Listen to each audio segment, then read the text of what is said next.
interesting twist. Let's dive into Foster's Home for Imaginary Friends, Destination Imagination, and reimagine it with a Jester Girl character, reminiscent of Pomni from the amazing Digital Circus as the embodiment of the world. Fanscription, Foster's Home for Imaginary Friends, Destination Imagination. What if the world was a Jester Girl? When you think about Foster's Home for Imaginary Friends, you probably think of the colorful, imaginative characters and heartfelt storytelling. But Destination Imagination really pushed the envelope with its tone, depth, and creativity. It gave us a world governed by a mysterious character. Now, what if instead of the benevolent and whimsical, boy-like character we got, the world was embodied by a Jester Girl, a quirky, chaotic, yet deeply tragic figure? Something akin to Pomni from the internet's latest obsession, the amazing Digital Circus. So, how would that change things? Oh, this would completely shift the tone and dynamics. The Jester archetype comes with layers of intrigue, comedy, tragedy, and unpredictability. Let's dive in and rewrite Destination Imagination to include this twist. Rewritten plot. The setup. The story begins much the same way, with Frankie being pulled into a mysterious, magical box, and finding herself in an entirely separate world. However, as she explores, the environment immediately feels more surreal and theatrical. Gigantic, nonsensical contraptions litter the landscape like gears that float midair and a checkerboard sky that stretches into infinity. Instead of encountering a mysterious, disembodied presence, Frankie meets Justella, a vividly animated Jester Girl who claims she is the creator and ruler of this world. Justella has a constantly shifting face with an unsettlingly wide grin that flickers between genuine amusement and hollow sadness. Her voice oscillates between playful sing-song and trembling uncertainty, always keeping Frankie on edge. Meeting Justella. Frankie cautiously wanders into an open carnival-like field where gravity seems to defy itself. The Ferris wheels loop sideways and carousel horses hover midair.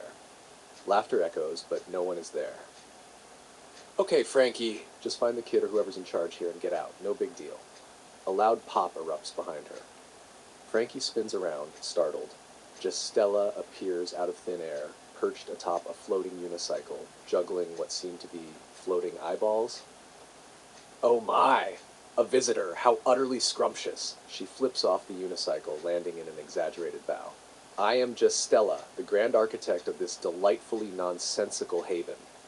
And who, pray tell, are you? Frankie, I'm just here to, help whoever made this world, I guess. Help. Oh, what a delicious word. Help. Who says I need help? Her expression darkens briefly before snapping back to a grin. Do you not like my masterpiece, Frankie? Do you find it lacking? No, it's cool. But where's the kid who created this place? Justella's juggling slows and her smile falters for a brief moment. Kid? Oh, no. This world isn't ruled by a child. It's ruled by me, Justella, and everything here, she gestures dramatically to the chaotic landscape, is exactly as it should be. Character dynamics. Unlike the original ruler, Justella is not initially shown to be a creation of a lonely, imaginative child. Instead, she positions herself as the omnipotent creator, playing games with Frankie while subtly trying to avoid certain questions. Justella embodies the manic energy of someone trying desperately to maintain control over an unraveling reality. Frankie's challenge is twofold. She must navigate Justella's dangerous, unpredictable games and gradually uncover the truth behind Justella's existence. The truth about Justella. As Frankie pieces things together, she learns that Justella is the imaginary friend of a child. But not just any child. Justella was imagined by a young girl named Claire, who suffered from immense pressure to perform as a child entertainer. Justella was meant to be Claire's coping mechanism, a source of joy and creativity during a turbulent time. However, when Claire grew up, she abandoned Justella, leaving her trapped in her own world with no purpose. Justella's erratic behavior stems from this abandonment. She desperately tries to keep the world cheerful and perfect, hiding her deep loneliness and fear of being forgotten forever. Scene: Justella's breakdown. After a tense chase through an upside-down labyrinth, Frankie confronts Justella in a crumbling carnival tent. Justella's usually vibrant colors are dimming. Just Stella, stop. This isn't real. You're not the creator. This place is falling apart because it's not supposed to exist anymore, her laughs hysterically, her voice falling apart. No, no, no. It's just changing, evolving, like me. Like like Claire always wanted. Her juggling props clatter to the floor as she trembles. Claire's gone, Justella. She moved on, and you need to too. This isn't what she would have wanted. Justella collapses to her knees, her mask-like grin shattering into tears. The world around them begins to distort further, the colors draining away. If if she's gone, then who am I supposed to be? Without her, I don't exist. The climax?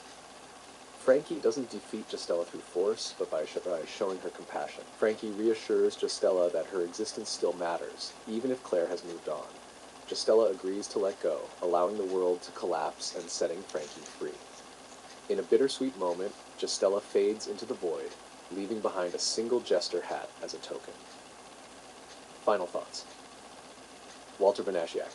This version of Destination Imagination gives us a darker, more emotionally complex story.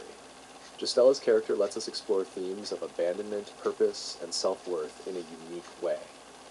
And honestly, the tragicomic tone she brings makes the stakes feel even higher. Yeah, Justella adds this really compelling mix of chaos and heartbreak.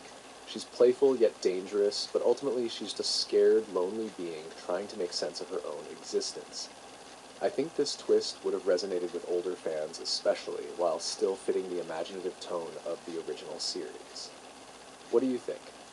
Does Justella's chaotic and tragic energy fit this world?